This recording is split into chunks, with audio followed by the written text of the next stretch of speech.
C'est un homme qui a un succès fou. Il vient de sortir un nouvel album, La part de l'ange. Nous entendrons d'ailleurs cette chanson tout à l'heure, puisqu'il aura la gentillesse de nous l'interpréter. C'est Adamo. Bonjour Adamo. Bonjour Catherine. Salvatore Adamo. Vous êtes sicilien, comme chacun sait, d'origine sicilienne, et vous êtes belge. On a l'impression aussi que vous êtes un peu français. Enfin, dans notre cœur, vous êtes aussi français. Aussi, absolument, puisque j'ai vécu dans la partie wallonne de la Belgique, où bien sûr nous parlons le français. Et les études que j'ai faites, bien sûr, elles ressemblaient très fort aux études que j'aurais pu faire en France. D'ailleurs, on vous a suivi dans la deuxième partie un reportage à Bruxelles où vous vivez. Et vous nous avez d'ailleurs amené dans des lieux voilà, que vous aimez particulièrement, ce beau lieu qu'est Bruxelles. Et on vous a retrouvé d'ailleurs sur la place, cette place magnifique. Qui est magnifique, une des plus belles au monde, ça c'est certain. Alors vous serez au Châtelet le 11 et le 12 avril, oui. Donc dans quelques jours. Et puis vous faites une tournée également en France. Vous avez dans l'émission, donc on revient toujours un petit peu sur l'enfance. Vous êtes né en Sicile, c'était en 1943, on peut le dire. Est-ce que vous avez vécu et dû surmonter les empreintes en fait, et même éventuellement les séquelles de la guerre mondiale? Bon, mon père a été absent une première fois en 1944, mais je ne m'en rendais pas compte, j'étais bébé. Tout petit, oui.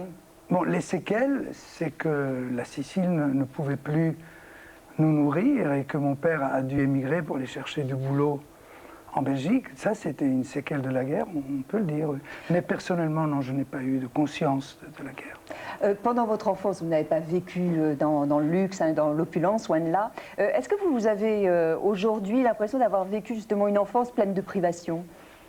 Non. Non, parce que mes parents ont fait en sorte, par leur affection, que je ne vois pas, ou que je ne me rends pas compte de la misère dans laquelle nous vivions. Et moi, pourvu que j'avais la main de mon père d'un côté, celle de ma mère de l'autre, vous n'étiez pas conscient d'être dans une classe sociale très, très modeste et peut-être même que vous étiez démuni par rapport aux autres? C'est venu plus tard, parce que au tout début, quand je suis arrivé en Belgique, au contraire, il y avait beaucoup de solidarité et de fraternité entre immigrés. Et puis, ça a peut-être commencé un peu à l'école. Mais je n'ai jamais ressenti de racisme dur. Non, on s'est très vite intégré. Et sans flagornerie, je crois que le peuple belge est un peuple accueillant. Avec des frustrations, vous dites quand même parfois vestimentaires. Oui, ben voilà, c'était une des façons dont ça se manifestait. De ne pas avoir les beaux habits, quoi, des autres. Voilà. Mais enfin, je me suis un peu vengé plus tard. Ça a été une de mes seules, pas folies, mais enfin, à mes débuts, j'ai acheté beaucoup de vêtements. L'élégance, l'élégance. Oui, oui. On regarde dans le rétroviseur, Salvatore, oui. Et regardez votre carrière qui nous est retracée par Philippe Aiguepers avec des images d'archives et notamment la première télévision en France, vous aviez 20 ans. Pour beaucoup, Salvatore Adamo, c'est, comment dire, le mec à fille, le chanteur de charme. Un chanteur de charme du genre bien propre sur lui, qui a vendu 90 millions de disques dans le monde. Mes mains sur tes hanches. Sicilien de naissance, il a 3 ans quand sa famille migre en Belgique, où son père devient mineur. Salvatore! Il est là, il a 20 ans et rêve de chanter. Voilà, je savais qu'il était pas loin. Sans toi, mamie. En pleine vague liée, il débarque avec ses tangos et ses javas. À vous permettez. Et ça marche.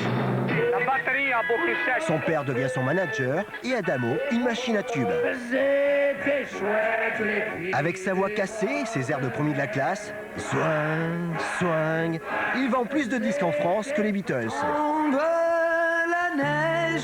À 23 ans, il se retrouve chef de famille après la disparition accidentelle de son père. Mais Salvatore est aussi un chanteur engagé. Ambassadeur de l'UNICEF depuis 1993, il chante dans plusieurs langues et tous les pays. Depuis plus de 40 ans et malgré plusieurs graves accidents de santé, ce miraculé de la vie est toujours sur les routes et aussi populaire. Arnaud revisite son répertoire. Il fait une apparition dans un film de Chantal Lobby. J'aurais bien aimé vous allumer, mais j'y arrive pas.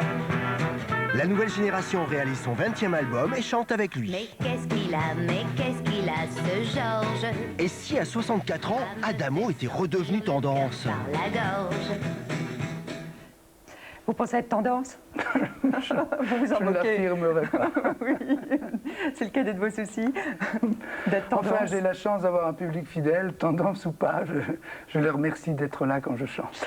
J'avais envie de revenir justement un petit peu sur ce que disait Philippe Goeppers dans cette rétrospective assez courte, avec des images chocs, hein, parce que quand on vous revoit, c'est incroyable d'ailleurs, vous n'avez absolument pas changé, vous êtes le C'est trop même. gentil, merci. Non, c'est vrai, réellement. C'est la petite flamme qui maintient. Bon, bah, très bien, gardez-la encore longtemps. Alors c'est vrai, Tombe la neige, ça c'est 1963. Oui. On réécoute un instant Tombe la neige. Il ne viendra pas ce soir. Recueillir mon désespoir. Dites-nous dans quelles circonstances vous l'avez écrite. Ben, j'avais 18 ans, c'était un rendez-vous avec ma copine de l'époque qui n'est tout simplement pas venue. Mais à cet âge-là, on dramatise. Alors j'en ai fait comme un drame japonais, quoi, un aube. Voilà. Et en plus, j'ai appris beaucoup plus tard qu'à mon insu, je l'ai écrite en haïku, donc en vers de 5 pieds, 7 pieds, qui parle d'une saison. Donc ça explique peut-être un peu l'engouement qu'il y a eu au Japon pour cette chanson. Mais les circonstances ne sont pas très précises. Il y a des chansons comme Inch'Allah, ou bien sûr... Oui. Mais là, Tombe la neige, c'est un rendez-vous manqué, tout simplement. Alors les filles du bord de mer, on écoute. Vous étiez chouettes, les filles du bord de mer. Là on passe à un autre registre hein, quand même. Oui. L'humour a toujours été très important pour moi, parce que je ne sais plus qui l'a dit, mais l'humour peut être l'élégance du désespoir. Et comme j'ai écouté beaucoup de chansons napolitaines, il y en a plein qui ont un humour extraordinaire. Je crois que j'ai été influencé par les chansons que mon père me faisait écouter. À vos débuts, vous détestiez votre voix. Ça a été même un complexe? Ça a pu l'être en classe surtout. Surtout en dernière année où nous avions des cours mixtes. Et je n'osais pas prendre la parole à cause de ma voix. Ouais. Parce que c'était une voix qui n'était pas Qui n'avait pas affirmée. bien mué, pas affirmée. En plus, les conditions d'enregistrement n'étaient pas ce qu'elles sont aujourd'hui. Donc, ma voix, dans mes premiers disques, c'est vrai, combien de fois on ne m'a pas dit, on a cru que c'était une fille. Bon, pas une fille, non. Alors, là, une dernière de cette première partie, une dernière chanson, celle-ci, qui vous a révélé en France. Monsieur, que j'emprunte votre fille. Elle est née comment? Elle, c'est le samedi, quand nous vivions dans la cité ouvrière, si je peux dire, ben, nous nous réunissions tantôt chez l'un, tantôt chez l'autre. Et à un moment donné, on dansait. C'était quoi, des surprises parties à l'époque? Ou des booms? Non, des surprises parties? Pas encore. Non, c'était des fêtes de famille. C'était très strict. Bon, mon père poussait souvent la chansonnette. Et puis, vers 12-13 ans, on nous poussait, les jeunes, à danser l'un avec l'autre. Mais c'était le père de la jeune fille qui devait choisir le jeune homme avec qui sa fille danserait. Et vous permettez, monsieur, est né comme ça. Un petit tableau aussi naïf. Alors on va retrouver Salvatore Adamo dans la deuxième partie. On va parler évidemment maintenant d'aujourd'hui, parce que c'est bien de parler d'hier, mais on n'est pas des passéistes, vous n'êtes pas du tout un nostalgique, du tout. Nous non plus. Donc on va parler de ce nouvel album, on va parler évidemment aussi de votre grand succès à l'étranger, notamment au Japon, en Amérique du Sud. Et puis on vous a suivi, comme je le disais tout à l'heure, à Bruxelles. Et attendez-vous, Salvatore, à des surprises. Ah bon? Ouais. D'accord? Je suis prêt. Bon, très bien. On regarde le journal, il est présenté par Isabelle Bouloc et on se retrouve en deuxième partie Thé au café tout à l'heure. Bonjour Isabelle. Il est face au miroir, il va se présenter. Quel est votre prénom et votre nom? Salvatore Adamo. Votre profession? Mais j'hésite toujours, disons chanteur. Votre situation familiale? Marié, 3 enfants. Votre signe particulier? Du mal à dire non. Votre obsession, si vous en avez une? Être à l'heure. Et votre devise? Humblement mais dignement. Vous venez me rejoindre? Salvatore a une actualité, il est toujours dans l'actualité, mais notamment avec ce nouvel album, La part de l'ange, et puis il sera le 11 et le 12 avril au Châtelet, et puis d'autres dates aussi à Dunkerque et à Lille notamment. Qu'est-ce que l'âge vous a apporté, Salvatore? Le plaisir de savourer ce que je fais. Parce que j'ose dire que je savoure aujourd'hui plus qu'avant le fait d'être applaudi. Quand j'étais plus jeune, J'avais peut-être l'impression que tout m'était dû, alors que maintenant je sais que rien ne m'est dû. Et qu'est-ce que ça vous retire, l'âge? Un tout petit peu de folie. Vous avez moins de fantaisie? Dans ma tête, j'en ai encore, mais j'en accomplis moins. J'essaye de m'assagir. Par exemple, je ne fais plus des tournées de 15 concerts consécutifs. Je n'en fais pas plus que 2 maintenant. Et c'est un peu aussi par honnêteté vis-à-vis du public qui, au 3e concert, va trouver un chanteur fatigué qui ne pourra pas donner le. Mais 2 dans la journée, c'est déjà énorme. Non, pas dans la journée. Ah non! L'un après l'autre. Je chante Parce 2 heures et quart. Au début, je me souviens. J'en faisais 3 même. C'est ça. Ah oui, oui. Non, mais Oui, c'était oui. l'usine. Mais je chantais 1 heure. Et j'avais 40 ans de moins. Alors, vous avez votre guitare auprès de vous. Oui. J'aimerais bien que vous la preniez. Si vous nous interprétiez au Café du Temps, juste comme ça, qu'est-ce que ça donne au Café du Temps? C'est une chanson qui évoque justement le temps qui passe. Au café du temps perdu, je suis retourné un jour où rien n'allait plus. J'avais peur d'être déçu, mais rien n'avait changé. Bonsoir, ami, bienvenue. La patronne m'a reconnu, malgré mon costume de notable. C'est tiré donc de cet album. Oui. Et c'est une chanson sur aussi le passé, la nostalgie, là, quand même. Oui, oui, oui, c'est le luxe suprême d'avoir du temps à perdre, que je n'ai plus. C'est ça, flâner, rester des heures avec les copains, à refaire le monde. Là, vis-à-vis de mes copains, j'abuse de leur patience. Je leur dis oui, on se verra dans quelques temps. Et puis, malheureusement, je ne les vois pas suffisamment. Ni mes proches, d'ailleurs. Alors, il y a une question Internet qui est pour vous, Salvatore. Qu'est-ce que vous attendez encore de la vie en tant qu'homme et en tant qu'artiste? Et c'est Joanne Lavoie, chrétien de Montréal, qui l'adresse à vous-même. Qu'est-ce que j'attends? La vie m'a bien gâté, je dois dire. Personnellement, ça fait des années que je me promets de me mettre vraiment au piano. Ça, c'est très égoïste. Sinon, je pense... vous allez vous mettre au piano ou pas? J'espère. Mon exemple était Raymond DeVos, chez qui j'étais allé. Il avait 57 ans, il était en train de prendre une leçon de piano. Et pour moi, c'était un point de repère. Il est temps, hein. Oui, maintenant je suis en retard. Donc il faut que je m'y mette. Mais maintenant, mes rêves vont surtout à mes enfants, que eux puissent s'accomplir et trouver justement la petite lueur qui illumine leur vie. Est-ce que vous pensez faire une carrière comme, je dirais, à la Salvador ou à la Aznavour, c'est-à-dire infinie, jusqu'au bout? Mais si je pouvais, j'en serais ravi, mais... C'est comme Molière, mourir sur scène, quoi. Pourquoi pas? Pourquoi pas? Non, ce que j'attends de mes proches, c'est que le jour où je serai devenu pénible à écouter, qu'on me le fasse comprendre, parce que ce sera difficile à admettre moi-même. Vous avez été frappé par une hémorragie cérébrale, c'était en 2004. Oui. Avant, vous avez eu aussi une hépatite C, je crois. Il y a eu trois comptages. Bon, donc vous avez quand même eu des difficultés, grosses difficultés, même des coulures, on va dire. J'ai commencé très jeune, à 7 ans, j'ai eu une mastoïdite et une méningite. Et vous êtes resté pendant 13 mois, je crois, en clinique à ce moment-là. Ouais. Est-ce que ça a modifié tout ça, justement, votre façon de penser, votre façon de vivre et votre relation aux autres? Oui. D'abord, ça me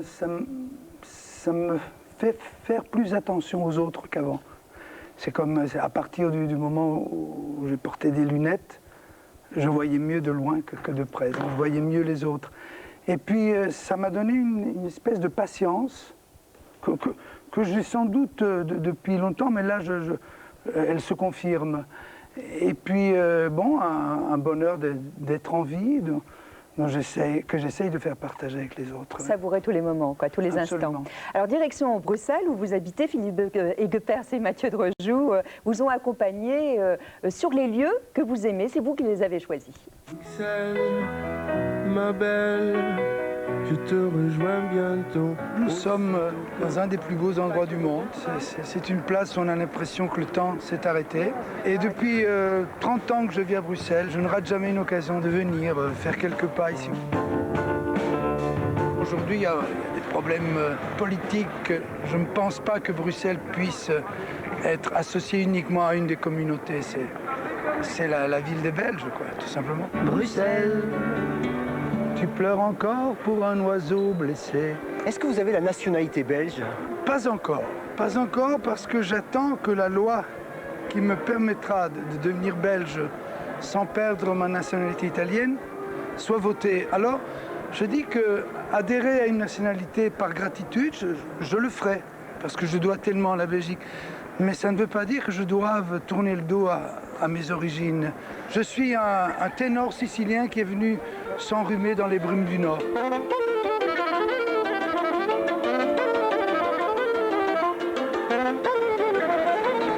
Bonjour Adamo, on peut vous demander de signer dans notre book? J'ai tout fait pour qu'on me reconnaisse. Il évoque quoi pour vous, Salvatore Adamo? Notre jeunesse. Vous êtes connu au Japon, très très connu. Le jour où on ne me reconnaîtra plus, je crois que ce sera difficile à avaler. Je dois téléphoner à ma mère. Nous sommes à l'ambassade du Japon, simplement parce que le Japon a tellement compté pour moi dans ma vie professionnelle. Je vais y retourner pour la 37e fois. Et il y a une fidélité de la part du public qui, moi, m'émerveille à chaque fois. Heureux de vous revoir. Ça va, mais qu'est-ce qui se passe aujourd'hui? Adamo, c'est presque japonais, non? Presque, oui.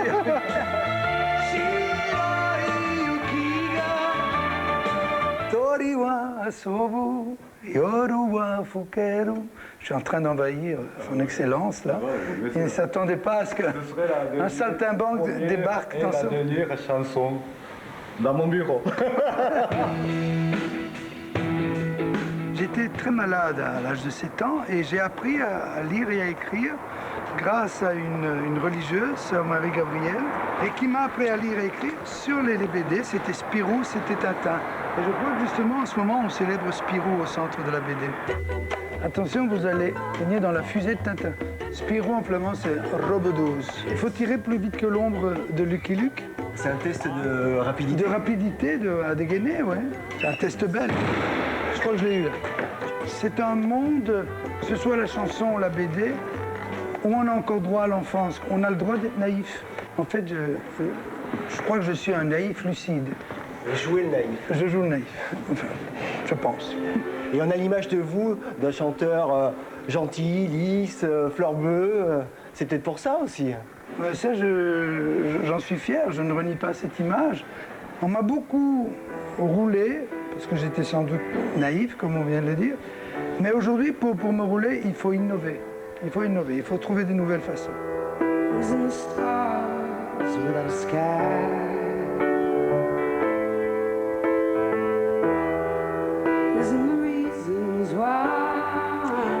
Vous avez souffert des autres? Non, je pense que, bon, en enfance, bien sûr, on a ses copains, puis de temps en temps, il y en a un avec qui on ne s'entend pas, mais c'est pas des souffrances. Oui, mais adulte, dans le milieu qu'est le vôtre? Non, Vous avez vécu des trahisons? Oui, mais des trahisons, j'en ai vécu pas mal. Professionnelles, surtout? Amicales, surtout de la part d'un ami de classe que j'avais engagé pour qu'il soit mon factotum. Il faisait tout et il a bien abusé de la situation. Bon, il se reconnaîtra. Et de votre naïveté, justement? Celle dont on parlait? Oui, sans doute, oui. Vous faites confiance facilement aux gens? Normalement, oui. Oui, je me fie à mon instinct et puis souvent mon instinct se trompe. Qu'est-ce qu'il a de particulier, ce public japonais? Il est très spécial? Il est très, très respectueux, ce qui veut dire aussi très calme. Parfois trop? La première fois que j'ai chanté devant un public japonais, je me demandais ce qui se passait parce qu'ils applaudissent comme ça. Et puis on est venu me rassurer, on est venu me dire, mais oui, ils ont beaucoup aimé. Et j'ai voulu vraiment aller voir un de leurs spectacles pour voir comment ils réagissaient. Je suis allé voir un spectacle de Dono, Et ils applaudissent pas du tout, ils considèrent que c'est rompre le charme. Maintenant, avec les années, ça a changé parce qu'ils ont dû voir des vidéos de ce qui se passait en Europe ou ailleurs. Oui. Ouais. Et puis, il y a aussi quelques amies japonaises qui viennent me voir à Paris et elles voient ce qui se passe à Paris, donc elles essayent de faire pareil au Japon et là, elles animent un peu. C'est très touchant. Une question Internet de nouveau, Salvatore, pour vous. Ma mère s'endort en écoutant vos chansons. Et vous, qui écoutez-vous pour vous consoler des malheurs de l'humanité? C'est Muriel de Nantes qui vous pose cette question. Merci d'abord. Moi, j'écoute beaucoup de choses. J'ai besoin de berceuses aussi. En ce moment, j'écoute une chanson qui m'emporte de Stanislas, Les Manèges. J'adore cette chanson. Sinon, j'essaie d'écouter un peu de musique classique, là. Parce que c'est peut-être avec l'âge, je m'y sens mieux maintenant, comme je n'ai pas d'initiation classique. Voilà, sinon j'écoute beaucoup de chansons italiennes, des mélodies de mon enfance et beaucoup de chansons de ce qu'on appelle la nouvelle scène française. Et puis les fondamentaux, bien évidemment, parce qu'on revient évidemment à Jacques Brel ou à des gens comme Brassens. Aznavour aussi, bien sûr. Jacques Brel, vous l'avez connu? J'ai eu cette immense chance. Qu'est-ce qui vous a apporté? Quand je revois certaines vidéos de mes débuts, je vois dans ma mimique que Brel est là. Ah ouais. Oui. Je pense que Les Filles du bord de mer, c'est peut-être Brel qui me l'a apporté inconsciemment. C'était pour essayer de lui ressembler un peu. Sinon, Brassens, chaque fois que j'écoute Brassens, ça me régénère, ça me donne envie d'écrire. Vous nous avez demandé d'ailleurs de voir une archive et de revoir une archive. Vous, chantant avec Georges Brassens, Je me suis fait tout petit, et en prime les bribes d'un repas qui s'est déroulé chez vous à l'époque, donc à Rueil-Malmaison. Regardez. Le rapport entre mon père et Brassens était extraordinaire, parce qu'ils avaient le même sens de l'humour. L'ennui, c'est que les assiettes sont un peu petites, il me faudrait une écuelle. Donc mon père et Brassens se sont très bien entendus. Malheureusement, mon père est parti trop tôt pour vraiment cultiver cette amitié, mais moi j'ai pris le relais et j'ai eu la chance d'aller quelques fois chez Brassens et lui est venu chez moi. Je suis tout petit devant une poupée qui ferme les yeux quand je suis tout petit devant une poupée qui fait maman quand on la touche. Merci. Qu'est-ce que vous ressentez en les regardant, ces images? Je considère que j'ai eu de la chance de pouvoir côtoyer Georges, Jacques. Ce sont des maîtres absolus et voilà. Et on se fait vraiment tout petit devant eux. Si vous aviez une de vos chansons, là, à l'instant, ce matin, à leur interpréter un petit bout, qu'est-ce que vous choisiriez? Qu'est-ce que vous fredonneriez avec votre guitare pour Jacques Brel et pour Brassens? Ben, peut-être les mots bleus dont on a entendu un peu tout à l'heure.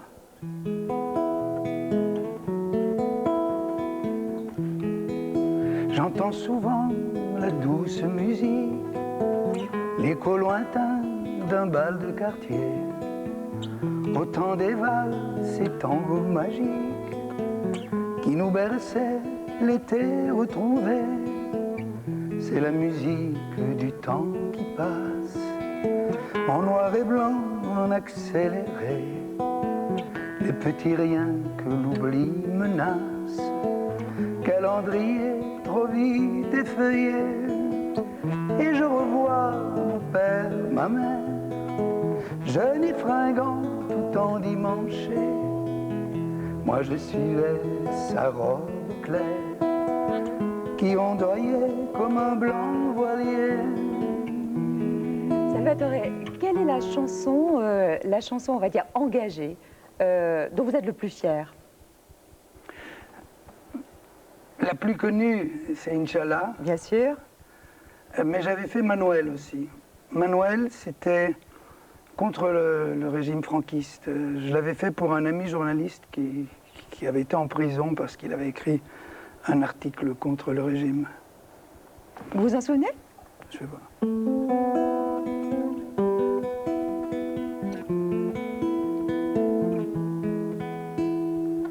Dis-moi, mon ami l'arbre, As-tu vu Manuel?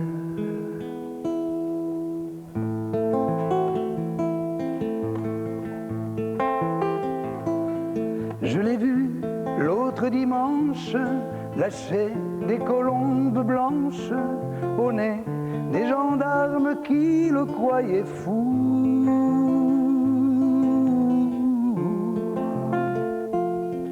Il a retroussé ses manches, noué sa corde à ma branche, il se l'est passé au cou, les gendarmes riaient beaucoup.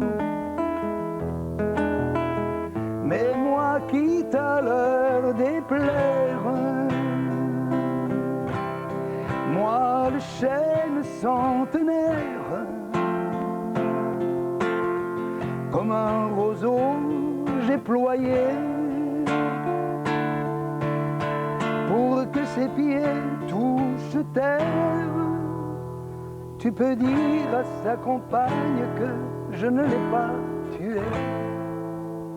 C'est magnifique cette chanson, je ne la connaissais pas. Merci. Il y a une très belle chanson aussi, Salima dans le tramway, que vous avez écrite en 98, il me semble. C'était donc il y a 10 ans, c'est sur les sans-papiers. Oui. Et on se dit qu'elle est encore pleinement d'actualité. Malheureusement, oui, malheureusement. Mais m'en souviens, je... Attendez. Salima dans le tramway, avec son plus joli boubou. Je ne m'en souviens pas. Pourquoi vous l'aviez écrite, celle-là? C'est en pensant à l'histoire de votre famille? En fait, c'est venu d'une image à Bruxelles, un jour de pluie. J'ai vu passer un tramway jaune avec, à la fenêtre, une jeune africaine avec un boubou magnifique bleu. Et je me suis demandé, mais qu'est-ce qu'elle fait là sous la pluie? Et c'est venu comme ça. Et malheureusement, ce que je raconte dans la chanson s'est avéré un peu plus tard avec la malheureuse histoire de Semira Adamou, qui a été étouffée. Vous vous souvenez de cette histoire dont nous ne sommes pas fiers en Belgique? Mais aujourd'hui, vous savez que l'État français cherche à reconduire à la frontière 25 000 clandestins par an. Qu'est-ce que vous en pensez? J'estime que chaque cas mérite d'être considéré avec toute l'humanité que l'on souhaiterait rencontrer soi-même si on était dans cette situation. Maintenant qu'il y en ait 25 000, je ne sais pas, je ne veux pas m'immiscer dans cette histoire, mais ce que je n'aime pas, c'est qu'on laisse attendre des années des familles entières qui s'adaptent, dont les enfants vont à l'école. Ça, je ne comprends pas. Et moi, une des choses qui m'avait le plus fait mal quand je vivais dans la cité de baraquement, on était tous pratiquement italiens, il y avait quelques nord-africains, il y en avait un qui avait un nom prédestiné qui s'appelait Barak, et c'était le seul qui parlait français et qui m'aidait un peu à faire mes devoirs. Et un jour, on l'a vu amener menottes au point, tout simplement parce qu'il n'avait pas obtenu le permis de séjour. Et sache que la dignité tienne à un bout de papier, c'est anachronique, quoi. Salvatore est un homme aussi engagé, vous le savez, on l'entend. On a demandé à Gilles Verland, qui est journaliste et qui vous suit, qui observe votre trajectoire depuis toujours, eh bien, de l'analyser.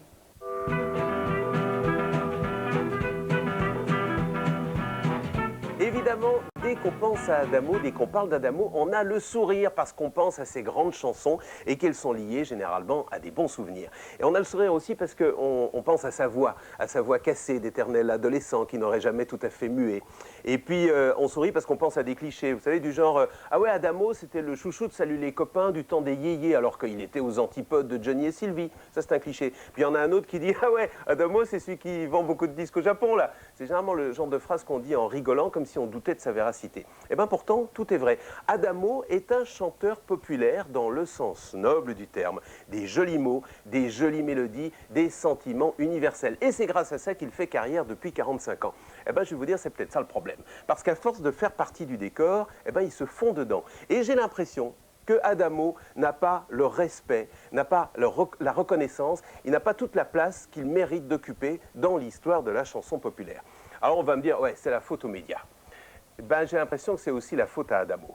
Alors évidemment, il remplit les salles, évidemment, il rend son public heureux, mais je trouve qu'il devrait oser. Oser comme Henri Salvador l'avait fait du temps de Chambre avec vue. Oser travailler avec des petits nouveaux, des petits jeunes qu'il respecte. Oser une tournée spectaculaire. Oser sortir de ses habitudes. Donc la question que je voudrais poser à Adamo, et je la pose avec tout l'amour et le respect qu'on lui doit, c'est Salvatore, quand vas-tu oser? Alors, répondez à Gilles Verland. L'année dernière, j'ai osé. J'ai chanté au Vieilles Charrues, j'ai chanté au Printemps de Bourges, et puis je me suis quand même entouré dans mon dernier album, entre guillemets, de jeunes. Edith Fonbuena et Fabrice Revel-Chapuis. Olivier Ruiz m'a fait l'honneur et l'amitié de me donner la réplique. Bon, je vais essayer de poursuivre sur ce chemin, mais je ne veux pas non plus tourner le dos à mon Bien public. sûr, mais ça vous amuse, le Salvatore est décoiffé un peu? Ça m'amuserait peut-être, oui. Pourquoi pas, mais à mon âge... Vous n'avez rien à perdre de toute manière. Non, mais j'attends égoïstement de garder l'amour de la chanson en moi. Et donc, je ne peux pas me forcer à aller dans des directions dans lesquelles je ne me sentirais pas bien. Donc, il faut que je reste en adéquation avec ce que je suis. Mais quelques petites surprises avec grand plaisir. Gilles Verland, merci Gilles. Voilà, vient aussi de publier avec Sébastien Guyot, 1968, l'année des révolutions. C'est chez Faites J'aime, je vous l'offre. Merci. Ce sont les révolutions politiques, mais aussi artistiques, notamment dans le domaine de la chanson, de la télévision, de la BD, puisque ça a explosé vraiment dans tous les sens. 68, d'ailleurs, vous n'avez absolument pas participé, vous étiez de l'autre côté de l'Atlantique. Si je vous dis Arnaud, vous me répondez quoi? Arnaud, c'est le plus vrai lien des chanteurs belges aujourd'hui. Si je vous dis Uderzo? Ah, mais voilà, le papa d'Astérix et un ami surtout. Oui. Et si je vous dis Nilda Fernandez? Un bon ami aussi, dont j'aime beaucoup la musique et la voix, puisque c'est la même famille que la mienne, la voix. Ouais. Ils ont croisé tous les trois leur regard sur vous, Salvatore. Ah, d'accord.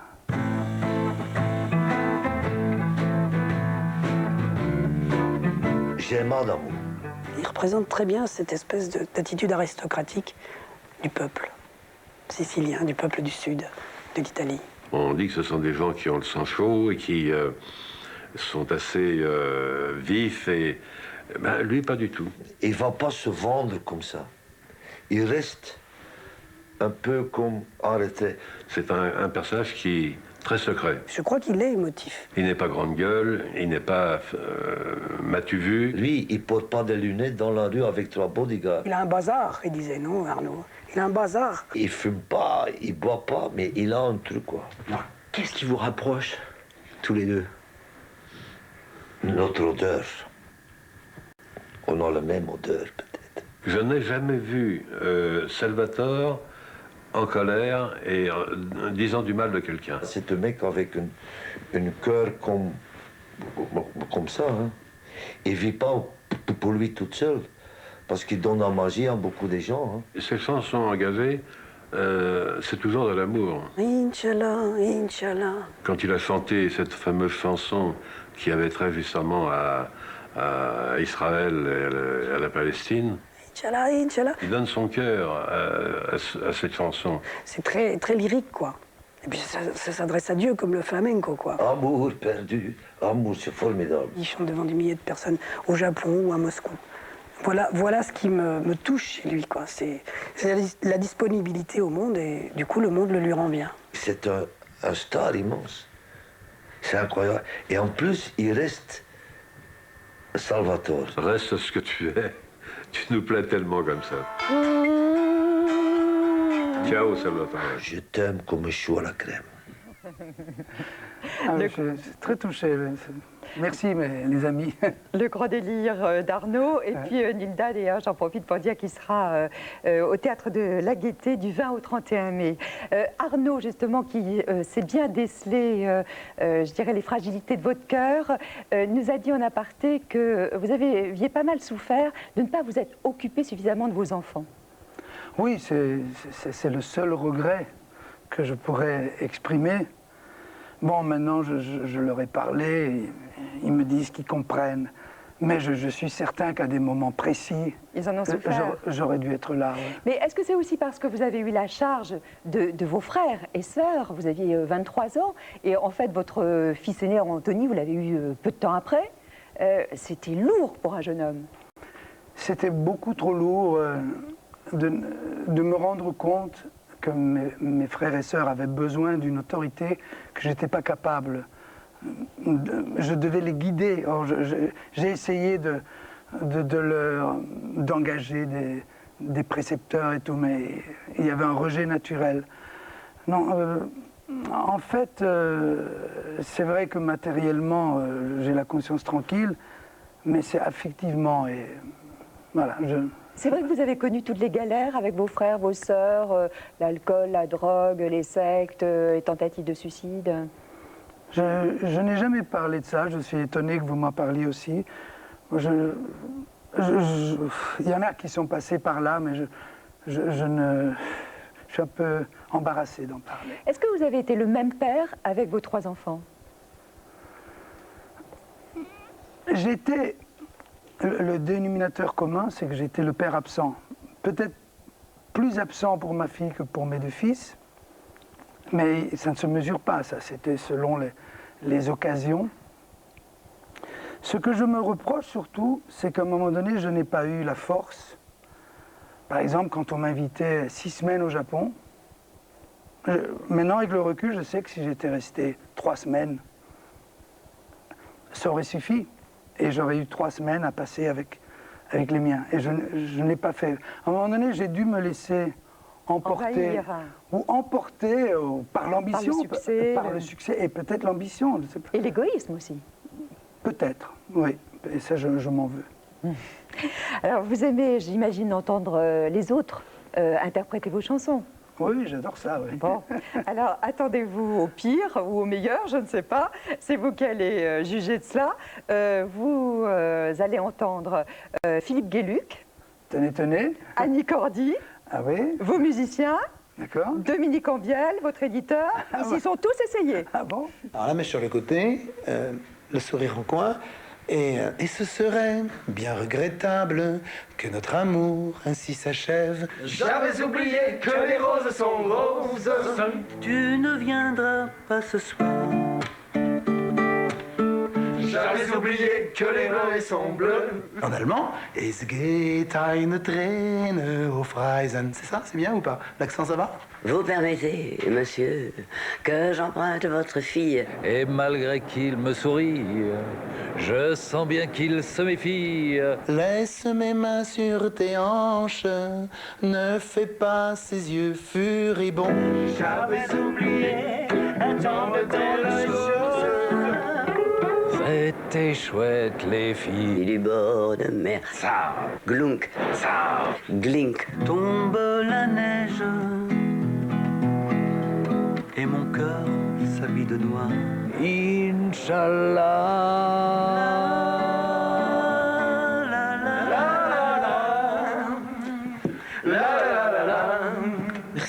Merci beaucoup. Ciao, Salvatore. Je t'embrasse et je t'aime. À bientôt même. Très vite, à très vite. Ah ben c'est très chouette, merci, c'est un très beau cadeau. Merci à tout le monde là. Ah, Philippe a bien chanté aussi, et Dominique. Et, merci Annie. Et alors Dominique, merci, justement, Jérôme. Dominique Ambiel, c'est quand même pas du tout son métier. Il vient avec Antoine Rau donc, de publier ce livre Qui veut la peau du président. C'est entre un roman policier et puis un vaudeville. Et ça raconte la face cachée évidemment du pouvoir qu'il connaît bien d'ailleurs. C'est aux éditions de Noël. Voilà, ça c'est pour vous. Qu'est-ce que signifie alors ce titre, La part de l'ange? Au départ, c'était un terme de viticulteur, c'est la part d'alcool qui dans les fûts s'évapore. J'ai trouvé la métaphore très joli, belle, hein, donc ouais. je l'ai récupérée pour en faire peut-être la part de rêve qu'il faut essayer dans les relations de couple, de sauvegarder, ne pas laisser la routine s'installer. Et vous réussissez à ça? Nous essayons de nous surprendre. Mais ça devient difficile à la longue. Vous allez nous l'interpréter? La part de l'ange? Oui, oui, oui. Alors, on vous écoute. Salvatore Adamo, extrait de son nouvel album. Le titre, La part de l'ange.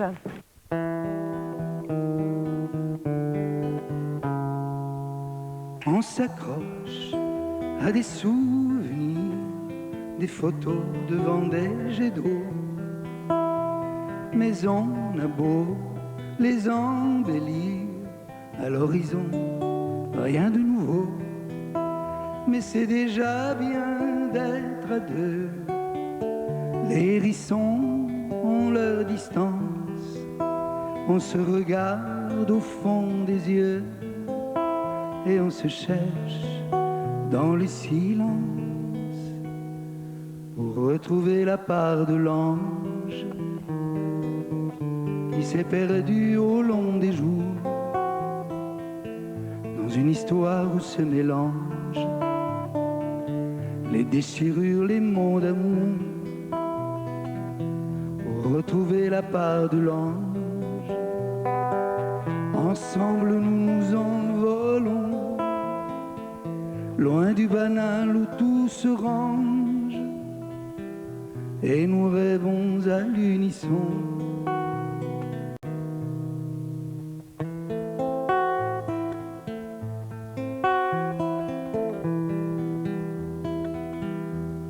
Quelques sourires et quelques larmes, des moments qui nous ont fait peur, parfois ouverts, parfois en armes, imprévisibles sont les cœurs.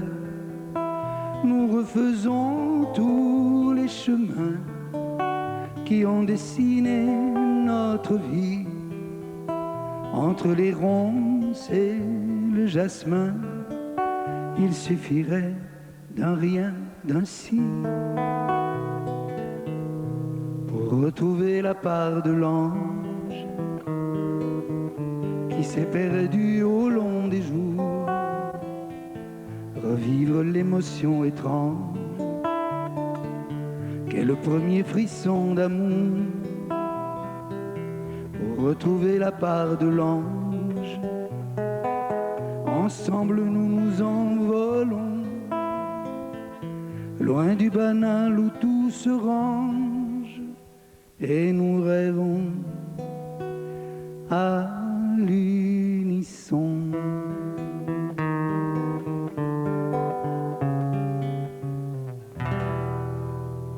Merci beaucoup Salvatore. Je vais vous emmener au 12 à dos si vous le voulez bien. Avec vous, Salvatore, avec des questions et des réponses, bien sûr, du tac au tac. Aimeriez-vous être une femme? Certaines fois, j'aimerais bien enfanter. Quel est votre rituel avant d'entrer sur scène? Eh bien, j'ai mon talisman que j'ai en poche, là. Montrez-le. Oui. C'est un objet vraiment personnel. Oui, oui. Voilà, c'est une pièce de 1 $ de 1917 que mon parrain, qui est mort à la guerre, m'a offert en Sicile. Voilà. Je le prends en main. Quelle est la chose essentielle pour séduire une femme, selon vous? Une certaine sensibilité qu'on peut exprimer dans le regard, je pense. Quelle est la rumeur qui a couru sur vous et qui vous a le plus choqué?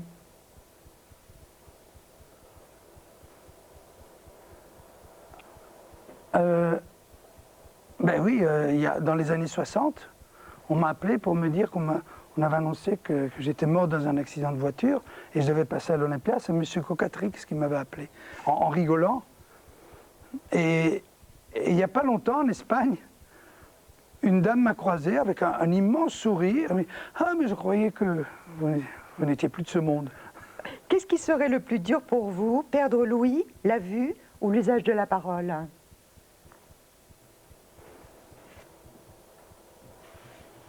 Peut-être la vue. Peut-être la vue, oui. Laquelle de vos chansons vous rapporte le plus en droit d'auteur? Je crois que c'est Tombe la neige, oui. Dans quelle tenue souhaitez-vous être enterré? En costume de scène. Mon costume noir, chemise et cravate. Élégant. Un titre pour résumer votre vie? Un énorme coup de chance. Merci Salvatore. Merci à vous. Voilà, jeu bête et méchant, thé ou café. Regardez, 3 fléchettes. Oui. La cible en face de vous. vous, si vous voulez bien vous placer sur ce rond rouge. Thomas Dutronc a réussi... Ne dites pas 100 points. 100 points? Voilà, 100 points, c'est peu. Vous devriez faire mieux, j'en suis sûre. Non, là, ça commence mal. 20 points. 20 points. Total, 40 points. Pas mal, Salvatore. C'est indulgent. Vous inquiétez pas, il y a parfois pire. Vous êtes un grand amateur de foot, ça on le sait. Qu'est-ce que vous avez pensé de cette fameuse banderole? Lamentable. Lamentable, je ne comprends pas. C'est révoltant. Hein. Pourquoi tant de haine, encore une fois? Pourquoi exprimer? Je ne comprends pas. Alors il est vrai qu'il y a, je pense, un sport qui est assez exemplaire en la matière, c'est le rugby. Et je voudrais rendre hommage à quelqu'un qui a été un dessinateur humoriste formidable, qui est Roger Blachon, qui vient de partir, qui vient de disparaître, c'était mercredi. Il a beaucoup travaillé pour l'équipe, pour le journal L'équipe. Et puis pour la Coupe du Monde 2007, il avait sorti ce livre Rugby d'avant et d'après au Cherche Midi. Je vous l'offre. Voilà, je pense donc à lui, je pense à ceux qu'il aime, et notamment à son épouse Mireille. Roger Blachon, voilà, qui a beaucoup marqué l'humour, le dessin et le sport. Je voudrais remercier aussi ces tableaux qui étaient très vifs, très chauds, très colorés. Je crois que vous aimez bien. Hein? J'aime beaucoup ce contraste entre des lignes sévères géométriques et puis ces arabesques de fraîcheur, si je puis dire. J'aime beaucoup ça. Alors, la personne qui peint, c'est Odile Layous, dit Chicoy, au Salon des Réalités Nouvelles. Elle exposera ses tableaux du 13 au 20 avril, Parc Floral de Paris, donc à l'esplanade du Château de Vincennes, à Paris dans le 12e. Donc des formes effectivement géométriques et très colorées. Et c'est vrai que sur le plateau de Théo Café, je trouve que ça correspond bien. Samedi prochain, nous serons en compagnie de Marielle de Sarnez. Vous savez, c'est celle qui a dirigé la campagne de François Bayrou durant la présidentielle et elle est aussi députée européenne. Et dimanche, de Jean-Claude Carrière, notamment le scénariste, l'écrivain que tout le monde connaît et qui est un type vraiment, enfin un homme formidable. Je voudrais aussi vous dire qu'il y aura un bonus, c'est-à-dire que sur Internet, vous pourrez revoir cet après-midi cette émission consacrée à Salvatore Adamo et vous pourrez voir aussi la répétition de la chanson que vous venez de nous interpréter, et ainsi que Philippe Gueluc qui chante et qui parle de vous. Voilà, toute une séquence, donc un petit plus sur Internet. Puis cette émission, bien sûr, sera rediffusée également cette nuit sur France 2. D'ici là, passez une très bonne semaine. On se retrouve samedi prochain pour un nouveau thé au café. C'était un thé tout à fait spécial pour vous. En tout cas, j'ai passé un très bon moment. Oui, c'était un thé ayurvédique spécial pour la voix. Merci de me l'avoir procuré. Elle était très claire. Merci à vous. La voix du matin. Chagrin? Non. Non, ça va. Bon, en train. La part de l'ange, Salvatore Adamo. Merci d'être passé nous voir et d'avoir pris ce petit déjeuner avec nous. À samedi prochain. Bonne semaine. Merci.